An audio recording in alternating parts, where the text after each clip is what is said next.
Hey, in anticipation of Tuesday's session and talking about your personal brand, I wanted to share actually three personal brand examples that I think work really well just to kind of inspire you. So obviously a lot of these people took years and years to get to this point to define their brand. So obviously it's like very specific, but just a good idea to see something that is super good to see what you want to kind of work towards because there's a repeating theme across all these different personal brands. So first one is Justin Welsh. So he's obviously huge on LinkedIn. So you may have seen him in your feed. His whole thing, so the whole point of a personal brand is they basically have one overarching kind of value or mantra or concept that they're basically repeating over and over again. And all the content that they talk about in their profile, in their newsletter, on their emails, on their website, in their LinkedIn content. So it's kind of like a repeatable message that they keep drilling into people's heads, and that's how they build momentum. So the thing that Justin Welsh is trying to drill into people is this concept of building a portfolio of one-person businesses. So he's really big on solopreneurship. He's very anti the corporate world, anti 9 to 5, and he talks about how you need to free yourself by creating these multiple income streams that are scalable instead of working a 9 to 5. And so you see that kind of all across his profile. In his about section, he talks about how he used to work in corporate, he burnt out, and then he built all these, income streams and everything. And I'll show you how to do it type of thing is his message. So when you look at his posts, for example, he talks a lot about, when I worked at 9 to 5, this is what my priorities were like. And then as a solopreneur, this is what my priorities. So he's kind of always comparing this 9 to 5 experience to the solopreneur experience and trying to put that up on a pedestal. You'll also see that here where he literally says more people should build a portfolio of revenue streams. There's no downside. There's a tremendous upside. So he's really showing people to open their opportunities to become a solopreneur, even if they're in a 9 to 5, as a way to either diversify themselves or to potentially go full time in the end. But you can see that pretty much in all of his posts, there's always this element of, the 9 to 5 is not the other option, not the only option. The other option is to live the solopreneur life and essentially be free from, the corporate world and build more income independently, right? So just thought he was a really classic example on LinkedIn. The next one I want to show you is Maya Grossman. So she is also pretty big on LinkedIn. So she's a career coach. She used to work at all the FANG companies like Google and Microsoft and everything. So her big thing is, as she says, I help ambitious professionals build a successful career on purpose. So this on purpose part. So her kind of thing that she's trying to drill into people's minds is that you don't get promoted just by waiting around. You have to put yourself out there. You have to create the opportunities and you have to go after things and basically be assertive, right?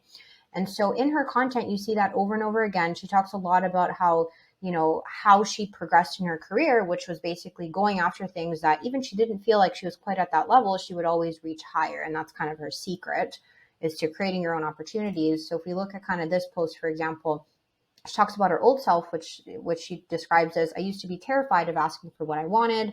No matter the circumstance, if I wasn't offered, I did not ask for it.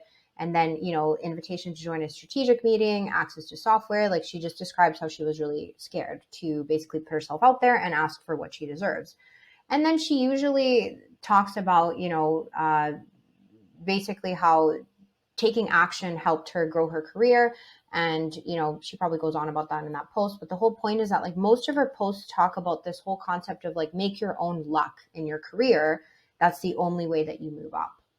We can also see that in this post where she talks about, I went from making little progress in the first 7 years of my career to becoming a VP in 5 years. And then, the concept of no one owes you anything. You have to go and get it. Hard work is not enough, unfortunately. You have to put yourself out there, focus on the impact, and all these kinds of tips that are talking about how basically you just have to put yourself out there, right? You can't just sit in a corner and expect someone to promote you. And then she's made a whole kind of, side business. Actually, I think it's her full-time business now, where she does coaching for people who want to progress in their career and become executives and stuff like that. Third example, which is really, really good as well, is Chris Walker. So he is in revenue operations. And so he's the founder of Refine Labs. He's also pretty big on LinkedIn. And so his whole thing is that he hates he's all for demand generation. So he's not really part of the kind of the old sales model in terms of, I guess to him, old is like leads based. He's a big believer in dark social. He's a big believer in non-gated content. And so in a lot of his content, he's always repeating the same mantra of don't do gated content. Don't attribute everything. Like there's a lot that happens in dark social in terms of customer journeys. So the first post, for example, here is 97% of our revenue for Refined Labs in 2022 is attributed to dark social. So he literally uses his business as a way to prove, hey guys, like, dark social is a thing. It's not just all about marketing qualified leads. And so he goes on and on and on about that. He usually does a lot of video because actually, fun fact, he used to get plagiarized a lot. So he figures if he did video, he can't get plagiarized as easily because it's hard to replicate a video. But you can see he goes on and on and on about a lot of that. And he talks about demand capture versus demand creation. And just really that difference is his continuous theme, basically.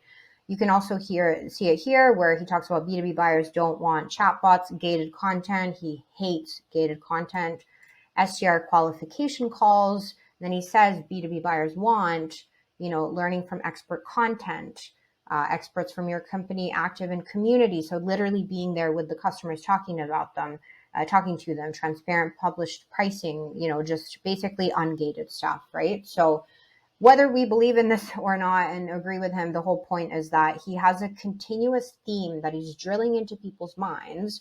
And that's actually why he is able to get to 105,000 followers on LinkedIn and be a giant thought leader, is because he's actually talking about the same message over and over again, the same philosophy, but just repackaging it in different ways. And same goes for Maya, same goes for Justin. They're basically saying the same thing over and over again in different ways. And so what we're going to do on Tuesday is come up with your story and your kind of, philosophy in your industry.